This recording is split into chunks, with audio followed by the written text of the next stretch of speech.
Ya pemirsa, dialog kembali kami lanjutkan. Mas Safir, ini ada kemudian masalah finansial yang mungkin hampir sebagian besar dihadapi oleh rakyat Indonesia adalah utang. Wow, utang, ya betul. Baik kartu kredit, cicilan rumah, cicilan mobil. Ini apakah artinya tertutup bagi jalannya untuk merdeka secara finansial atau bagaimana sih, Mas? Iya, orang yang punya utang, saya mau kasih tahu dulu bahwa zaman dulu, kalau kita tanya kepada orang-orang zaman dulu, mereka mengatakan adalah kalau bisa hidup tuh jangan punya utang. Ya, tetapi zaman sekarang, di mana seringkali kenaikan harga rumah lebih cepat daripada kenaikan gaji, ya, kenaikan harga kendaraan lebih cepat daripada kenaikan gaji, dan datangnya barang-barang elektronik tipe baru lebih cepat daripada kenaikan gaji, maka seringkali tidak punya utang itu sangat sulit, ya. Jadi zaman sekarang, kalau saya mengatakan bahwa kalau kita nggak punya utang itu bagus, tapi kalau kita harus punya utang itu pun sebetulnya nggak apa-apa, asalkan kita bisa punya rencana dalam membayarnya. Artinya apa? Artinya bisa saja kita katakan orang yang masih belum lunas utangnya mungkin belum merdeka secara finansial, itu bisa saja. Tetapi yang paling penting adalah apakah dia bisa mengeset rencana untuk bisa membayar utang-utangnya, dan dia punya rencana, punya goal kapan utangnya itu akan lunas. Kalau dia punya goal kapan utangnya itu akan lunas, katakan 5 tahun akan lunas, maka bisa dikatakan ya dalam 5 tahun dia sudah mencapai tahap pertama dalam kemerdekaan finansial. Oke, tapi lagi-lagi kembali pada disiplin dan juga komitmen. Iya, disiplin, betul, betul. Baik, kita membicarakan mengenai tadi Mas Safir mengatakan ini bebas waktu dan juga bebas uang adalah kriteria seseorang mendapatkan kemerdekaan finansial.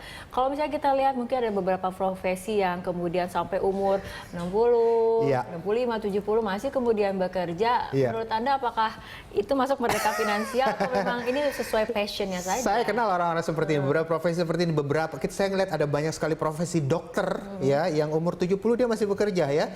Padahal secara finansial dia sudah sangat baik ya.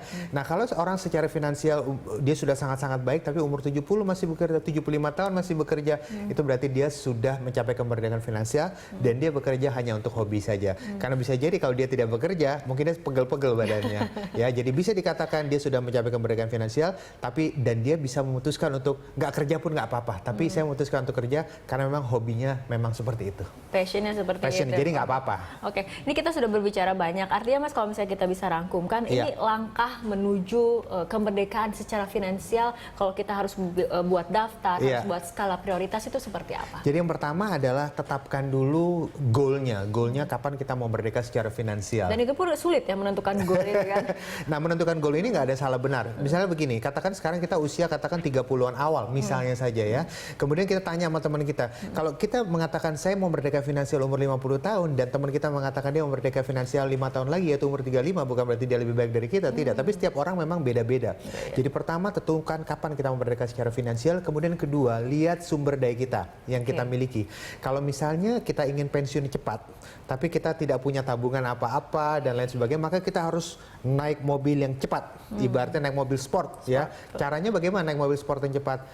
Mobil sport yang paling cepat untuk mencapai kemerdekaan finansial di mana saat ini kita tidak punya tabungan sama sekali adalah buka usaha sendiri.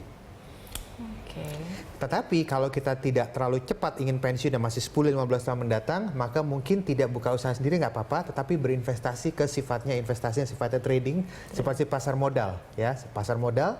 Tetapi kalau misalnya kita investasi masih atau keinginan untuk bisa pensiun atau merdeka finansial itu masih 15-20 tahun mendatang, kita bisa melakukannya sebagai sambil bekerja sebagai seorang karyawan pun tidak apa-apa, kita menyisihkan uang secara rutin tiap bulan.